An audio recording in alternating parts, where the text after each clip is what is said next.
Hello viewers, রিস্তা take চ্যানেলের আরও একটা নতুন ভিডিওতে আপনাদেরকে স্বাগত জানাই। আজকে আমরা আমাদের চ্যানেলের তরফ থেকে আপনাদের কাছে আবারও একটা নতুন ভিডিও নিয়ে এসেছি, যেখানে আমরা স্পেশাল ইন্টেনসিভ রিভিশন অর্থাৎ যে এসআইআর হতে চলেছে সেই এসআইআর নিয়ে যাবতীয় বিস্তারিত আপনাদেরকে ইনফরমেশন আমরা এই ভিডিওর মাধ্যমে দেব, এবং তার সঙ্গে সঙ্গে আপনাদেরকে কিভাবে আপনারা দেখবেন যে আপনাদের অফিসিয়ালভাবে কী কী ডকুমেন্টস লাগবে বা কী কী যে ডিক্লারেশন হয়েছে। আপনারা নিশ্চয়ই জানেন যে গতকাল নির্বাচন কমিশন তার বৈঠকে যে পশ্চিমবঙ্গ সহ যে আরও 11টি রাজ্যে অর্থাৎ পশ্চিমবঙ্গ সহ টোটাল 12টা রাজ্যে যে এসআইআর হবে তার কিন্তু ডিটেলস সহ লিস্ট দিয়ে দিয়েছে।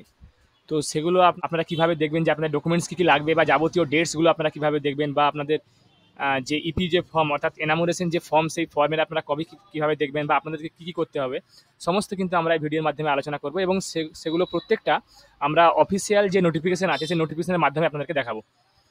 আগে আমরা যে সমস্ত ভিডিওগুলো করেছিলাম সেগুলো কিন্তু আপনাদেরকে জানিয়েছিলাম যে সম্ভাব্য কী কী নথি লাগতে পারে আপনাদের, বা আপনারা কী কী নথি আপনাদের কাছে রাখবেন। তো যেহেতু অফিসিয়ালি ডিক্লারেশন হয়ে গেছে, তাই আমরা আপনাদেরকে ডিরেক্টলি দেখাতে পারবো যে আপনারা কী কী ডকুমেন্টস আপনাদের লাগবে বা কী কী আপনারা রাখবেন আপনাদের কাছে। তো চলুন শুরু করা যাক। তো আমরা শুরু করার আগেই আমরা কী করবো, আমরা যে কোনো একটা ব্রাউজার ওপেন করে নেব। ওপেন করার পর ইলেকশন কমিশনের যে অফিসিয়াল ওয়েবসাইট eci.gov.in সেখানে কিন্তু আমরা চলে আসবো। আপনারা শুধুমাত্র ডিরেক্টলি ইসিআই লিখে একবার সার্চ করে নেবেন। আপনারা একবার ইসিআই লিখে গুগল সার্চ করে নেবেন, তাহলে কিন্তু আপনারা দেখুন প্রথমেই কিন্তু এটা পেয়ে যাবেন। ইলেকশন কমিশন অফ ইন্ডিয়ার যে অফিসিয়াল ওয়েবসাইট আছে সেটা প্রথমেই পেয়ে যাবেন। তো এখানে আমরা অফিসিয়াল যে ওয়েবসাইটটা আছে এখানে আমরা ক্লিক করবো। এখানে আমাদের অফিসিয়াল ওয়েবসাইটটা খুলে গেছে, এবং আমরা স্ক্রল করে নিচে আসবো। দেখুন যাবতীয় যে সমস্ত নোটিশগুলো যেখানে কারেন্ট ইস্যুজের আন্ডারে কিন্তু নোটিশগুলো পাবলিশ করা হয়েছে। আপনারা দেখতে পাচ্ছেন এখানে অনেকগুলো কিন্তু এসআইআর অফ ইলেকট্রাল রোল দেখতে পাচ্ছেন। এখানে আমাদের যে 12টা স্টেটে হবে সেগুলো কিন্তু 27 তারিখে পাবলিশ করা হয়েছে। দেখতে পাচ্ছেন এসআইআর 12 স্টেটস বলে দেওয়া আছে। এই সমস্ত নোটিশগুলো পাবলিশ করা হয়েছে। তো আমরা যে 12টা স্টেটে এসআইআর হবে সেগুলো আমরা এখান থেকে দেখতে পেয়ে যাবো। দেখুন আমরা এখানে নোটিফিকেশনটাই আমরা ক্লিক করবো। ক্লিক করার পর ওটা কিন্তু এখানে ওপেন হয়ে যাবে। এখানে আপনারা দেখতে পাচ্ছেন যে স্পেশাল ইন্টেনসিভ রিভিশনের মধ্যে ফেজ 1 যেটা কমপ্লিট হয়ে গেছে বিহারে, এবং তার সঙ্গে সঙ্গে ফেজ 2-এ 12টা স্টেটে শুরু হতে চলেছে, এবং তার সঙ্গে ইউনিয়ন টেরিটরিতেও শুরু হতে চলেছে। তো দেখুন এখানে প্রথমেই দেখে দেওয়া আছে যে কী কী ক্রাইটেরিয়া থাকলে আপনার ইলেক্টরদের অর্থাৎ ভোটারদের কী কী ক্রাইটেরিয়া আপনাদের থাকতে হবে। সেক্ষেত্রে এখানে বলা আছে আপনাদের ইন্ডিয়ান সিটিজেন হতে হবে, অ্যাটলিস্ট আপনাদের 18 বছর হতে হবে, আপনাদের এই কনস্টিটিউয়েন্সির আপনারা ভোটার সেটা আপনাদের অর্ডিনারি আপনাদেরকে রেসিডেন্স হতে হবে। এই সমস্ত ডিটেলসগুলো এখানে দেওয়া আছে। এবার এখানে কেন এসআইআর প্রয়োজন সেগুলো ক্ষেত্রে দেওয়া আছে যে আপনাদের কেন কেন এসআইআর প্রয়োজন। তো আমরা এগুলো স্কিপ করে যাবো। এখানে এই অপশানগুলো আমরা স্ক্রল করে নিচে আসবো। এগুলো যে যার দায়িত্ব হিসাবে দেওয়া আছে যে আপনাদের ইআরওরা কী কী করবে, বিএলওরা কী কী করবে। তো আমরা নিচে স্ক্রল করে আসবো। আমরা দেখুন আমরা আসবো নিচে স্ক্রল করে।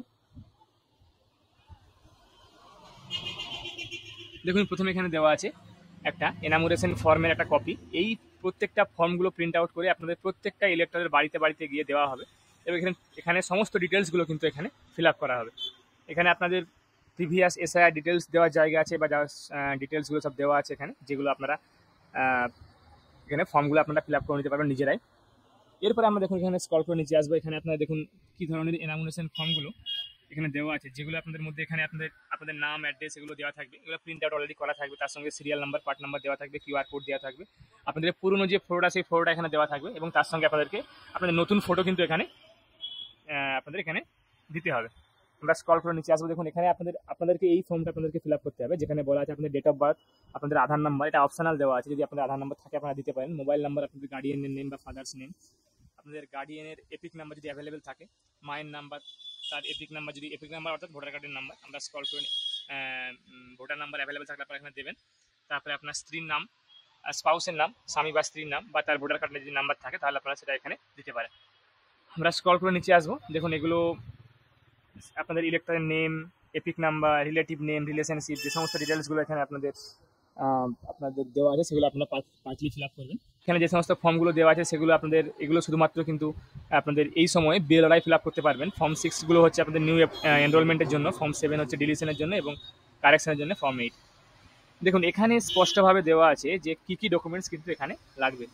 দেখুন এখানে টোটাল 13টা ডকুমেন্টস কিন্তু এখানে দেওয়া আছে। আপনারা এখানে দেখতে পাচ্ছেন যে 13টা ডকুমেন্টস আপনাদের এখানে দেওয়া আছে। যে কোনো ডকুমেন্টসগুলো কিন্তু আপনারা সাবমিট করতে পারেন এসআইআর এর সময়।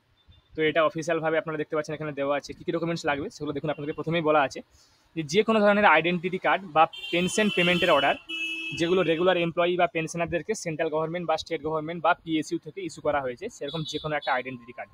অর্থাৎ আপনারা যদি কোনো সেন্ট্রাল গভর্নমেন্ট বা স্টেট গভর্নমেন্টের কোনো চাকরি করেন বা পিএসইউ এর, তো সেক্ষেত্রে আপনাদের যে আইডেন্টিটি কার্ডটা আপনাদের আছে বা পেনশন পেমেন্ট অর্ডারটা আছে সেটা কিন্তু আপনাদের ডকুমেন্টস হিসাবে গ্রাহ্যনীয় হবে।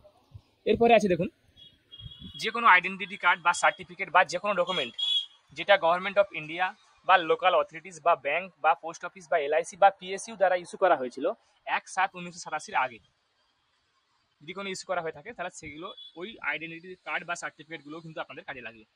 এরপরে আপনার দেখুন আসছে birth certificate issued by the competent authority, অর্থাৎ আপনাদের বার্থ সার্টিফিকেট যদি থাকে তাহলে সেটাও কিন্তু হবে। আপনাদের পাসপোর্ট, আপনাদের দেখুন ম্যাট্রিকুলেশন বা এডুকেশনাল সার্টিফিকেট যেটা আপনাদের বোর্ড দ্বারা বা ইউনিভার্সিটি দ্বারা ইস্যু করা হয়েছে, যেটা কিন্তু দেখুন এখানে বলা আছে রেকগনাইজড বোর্ড, অর্থাৎ আপনাদের মানে যেগুলো সরকার দ্বারা স্বীকৃত যে সমস্ত বোর্ডগুলো আছে সেই বোর্ড বা ইউনিভার্সিটি দ্বারা ইস্যু করা সার্টিফিকেট। পার্মানেন্ট রেসিডেন্ট সার্টিফিকেট, যদি আপনাদের কোনো স্টেট থেকে অর্থাৎ রাজ্যের থেকে আপনাদের কোনো পার্মানেন্ট রেসিডেন্ট সার্টিফিকেট থাকে সেটাও কিন্তু গ্রাহ্যনীয় হবে। ফরেস্ট রাইট সার্টিফিকেট, অর্থাৎ বনাঞ্চল অধিকারের যে শংসাপত্র যেগুলো হয় সেটা কিন্তু থাকলে সেটাও হবে। তাছাড়া আপনাদের কাস্ট সার্টিফিকেট, ওবিসি বা এসসি বা এসটি যে সমস্ত কাস্ট সার্টিফিকেটগুলো হয় এগুলো কিন্তু গ্রাহ্যনীয় হবে আপনার যদি থেকে। আপনার যদি কোনো সিটিজেনের যদি ন্যাশনাল রেজিস্টার থাকে, ন্যাশনাল রেজিস্টারও কিন্তু গ্রাহ্যনীয় হবে।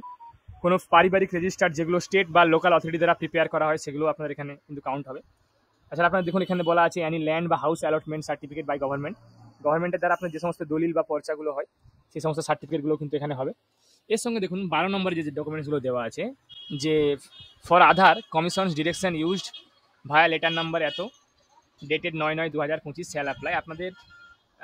আপনারা আধারকেও কিন্তু একটা গ্রহণযোগ্য ডকুমেন্টস হিসাবে এখানে দিতে পারেন, কিন্তু আধার যদি আপনারা এখানে গ্রহণযোগ্য ডকুমেন্টস হিসাবে দেন তার সঙ্গে কিন্তু আপনাদের এখানে কিন্তু যে কোনো একটা আরও একটা ডকুমেন্টস আপনাদেরকে সাবমিট করতে হবে। শুধুমাত্র আধার নয়, আধারের সঙ্গে আরও একটা ডকুমেন্টস কিন্তু সাবমিট করতে হবে। এছাড়াও বিহারের জন্য রেফারেন্স হিসাবে আপনার যে ইলেকটোরাল রোল এক্সট্রাক্ট করা হয়েছিল সেটা কিন্তু এখানে অ্যাপ্লিকেবল।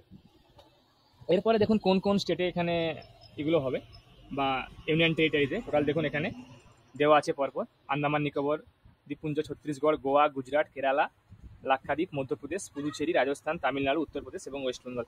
এখানে ডিটেলসগুলো পরপর দেওয়া আছে।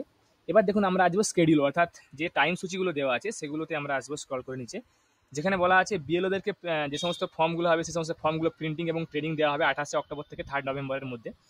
প্রতিটা বাড়ি বাড়ি গিয়ে আপনাদের বিএলওরা যে ইনামোরেশন ফেজের যে ইনামোরেশন ফর্মগুলো আছে সেই ফর্মগুলো দিয়ে ফিল আপ করানো হবে 4 নভেম্বর থেকে 4 ডিসেম্বর অবধি।